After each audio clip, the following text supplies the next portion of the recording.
Time దొరకలే. కానీ ఒకటే ఒక దానికోసం ఓటేసిండు.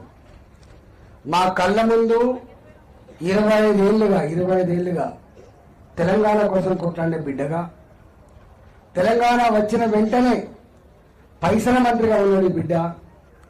కరోనా అప్పుడు వణికిపోతున్నప్పుడు, ఏ ఇంట్లో కరోనా వస్తుందో ఎవరు చనిపోతారో అని చెప్పి వణికిపోతున్నప్పుడు నేను అప్పుడు ఒక్కనే కనపడేది, ఆరోగ్య మంత్రి కనపడేది.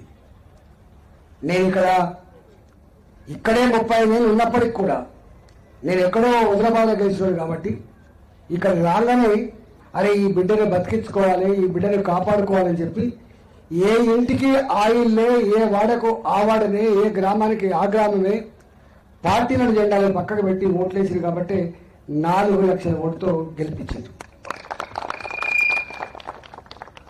నేను కొత్తగా చూస్తున్నా ఈ ప్రాంతంలో, అంతకుముందు వినేది కానీ ఇది కొత్తగా చూస్తున్నా ప్రత్యక్షంగా.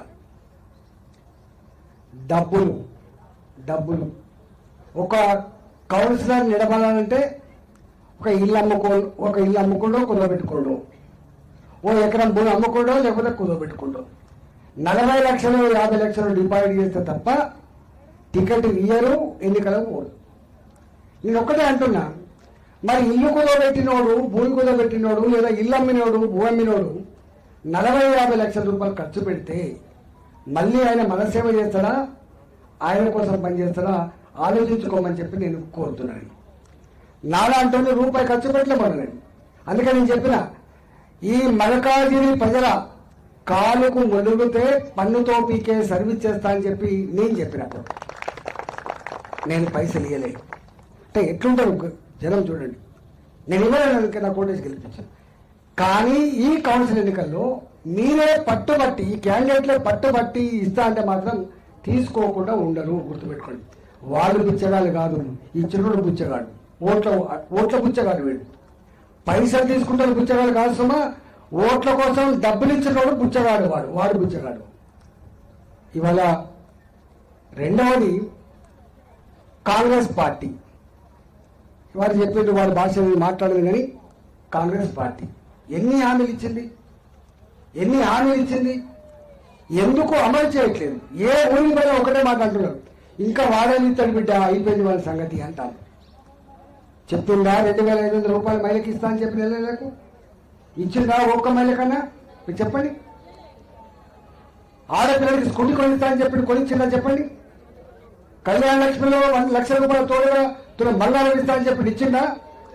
మీ చదువుకున్న పిల్లలకి నౌకరు వచ్చేంత వరకు 4,000 రూపాయలు నెలకి ఇస్తా అని చెప్పి ఇచ్చిందా?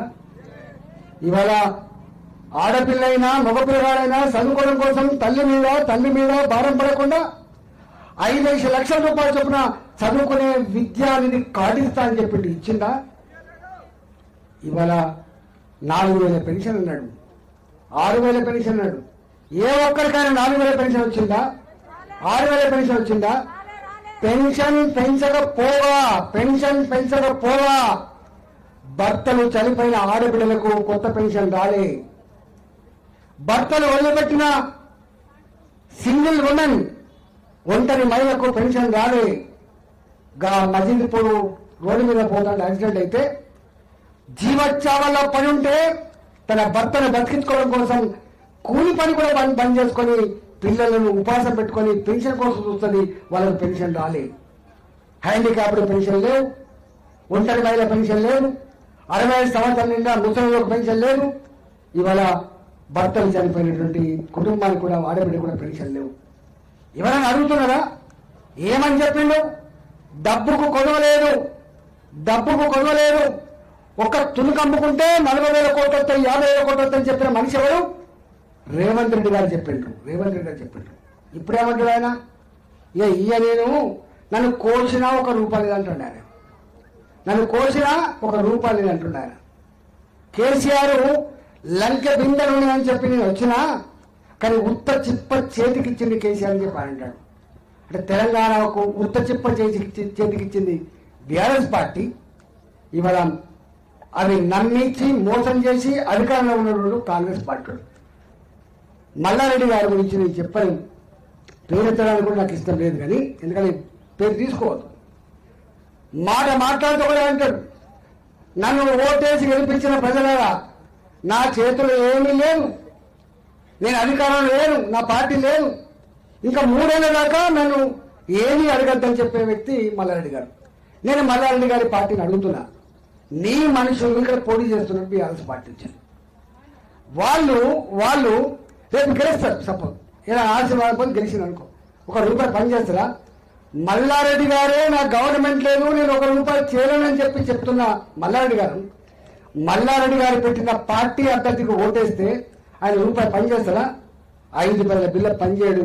ఆయన ఒకటే అంటాడు, అరే నేనేం చేస్తానా, నా అధికారం లేదు, అక్కడ రేవంత్ రెడ్డి సర్కారు లేదు, కాంగ్రెస్ పార్టీది, నేను బీఆర్ఎస్ పార్టీ అని చెప్తారు తప్ప ₹1 పనిచేయడు. మరి చేతిలో ఏమీ లేని బీఆర్ఎస్ పార్టీకి ఓటు వేద్దామా? ఇవాళ మోసం చేసిన కాంగ్రెస్ పార్టీకి ఓటు వేద్దామా? మొన్న మీరు గెలిపించుకున్న భారతీయ జనతా పార్టీ అభ్యర్థిగా అంతో ఇంతో ఏదైనా పని ఉంటే చేసి పెట్టే బిడ్డకు ఆయన మద్దతు ఇచ్చినటువంటి పార్టీ బిడ్డలకు ఓటేద్దామా తేల్చుకోమని చెప్పి మనం విజ్ఞప్తి చేస్తున్నాడని మీరు ఆలోచించుకోండి. ఇవాళ మా వాళ్ళకు డబ్బులు లేకపోవచ్చు, మా వాళ్ళు డబ్బులు నమ్ముకున్నాడు కాదు, మా వాళ్ళు ప్రజలు నమ్ముకున్నాడు, మా వాళ్ళు ధర్మాన్ని నమ్ముకున్నాడు, మా వాళ్ళు శ్రమ నమ్ముకున్నోళ్ళు. పిలిస్తే పలికే బిడ్డలాగా ఉంటారు, గుర్తుపెట్టుకోండి, పిలిస్తే పలికే బిడ్డలాగా ఉంటారు. మీరు గెలిపిస్తే అధికారం నెత్తికెక్కే బిడ్డలాగా ఉండరు, నోట్లో నాలుక లెక్క ఉండే బిడ్డలాగా ఉంచే బాధ్యత నాది. నేను నన్ను చూస్తాను 25 ఏళ్ళుగా, సంవత్సరం నెలవుతాను.